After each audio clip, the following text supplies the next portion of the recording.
Yo, so if you knew that millions of people were about to disappear instantaneously off the face of the earth, what's the first thing you do if you're trying to be in front of it? You give news about aliens. This is a crazy conspiracy theory. This is all hypothetical. I don't want you to take my words as truth. I want you to take my words and ponder on it.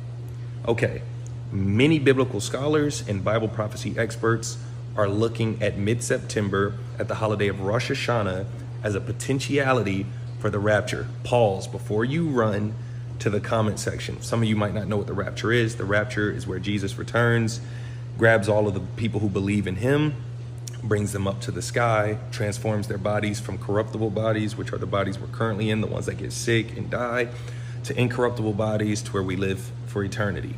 Pause before you start going crazy in the comment section. Remember, this is just me speaking hypothetically, creating a fire conspiracy theory to think about. So, when Jesus was asked about when he would do this event, he says, on that day, no man knows the day or the hour, only the Father in heaven. Rosh Hashanah is a Jewish holiday. Its original term is the Feast of Trumpets. Scholars are looking at multiple things, but I'm just going to give you a few, but I want you to do your own research. One of the things the scholars point at, this is called the Feast of Trumpets.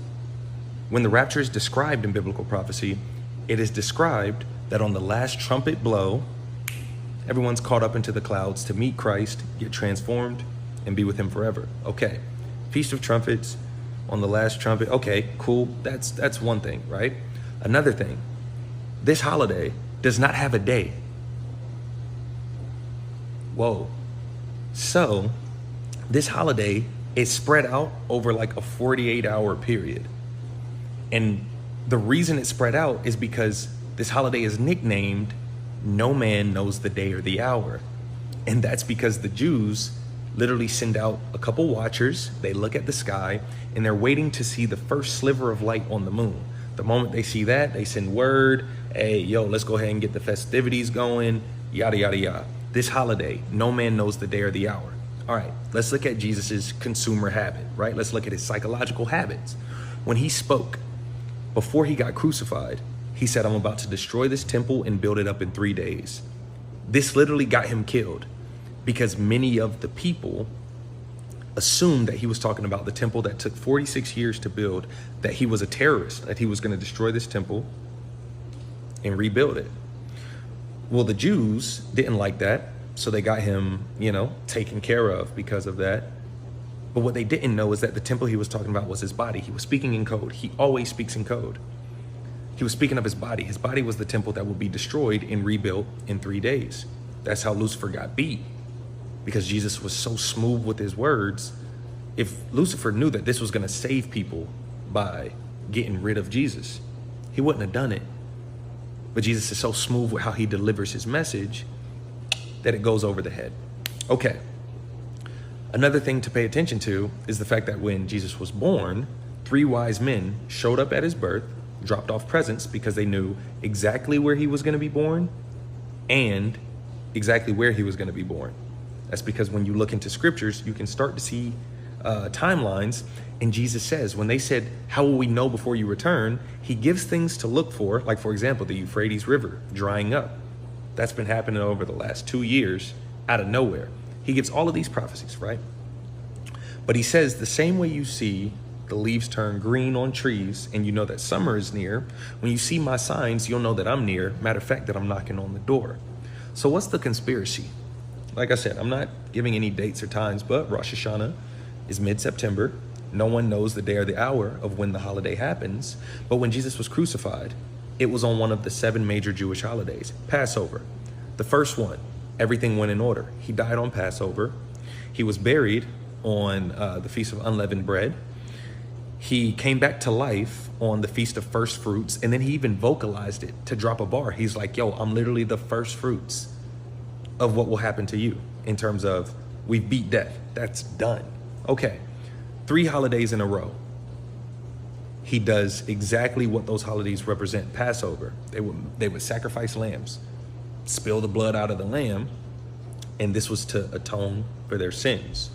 Jesus, when he hung his head and said, yo, it's finished, and he got out of there with his spirit, right? That happened literally at the same exact hour that they were making sacrifices to show that he was the sacrifice, right? Unleavened bread. It's not yet mixed with yeast, so it doesn't rise. Okay, he got buried. He was not yet mixed with the Father to come back. First fruits, he comes back on the third day. Okay, every holiday is a hint, okay? Pentecost. At Pentecost, days later, is when the Jews first received the Holy Spirit. So every holiday, he's already knocked out 4. There's only 3 left. The next holiday is to represent a wedding. And Jesus says that the church is his bride. And he's like, I'm gonna come back for you, right? He's speaking in code. Many scholars are looking at this fall. And the next holiday for the Jews that needs to come into play is the Feast of Trumpets, the wedding feast, the one that has so many signs. So back to the aliens. The conspiracy is, if you already got beat once, Lucifer, and you didn't see exactly what was going on when he said he's going to destroy the temple, then you'll probably do a lot more looking into the scriptures to know exactly what's about to happen next.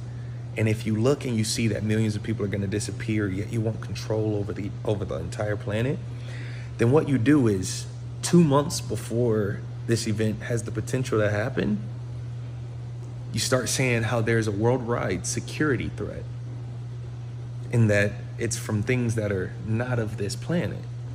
Because then when millions of people disappear, you got something to fall back on. You get to say, I told you guys, there was a threat.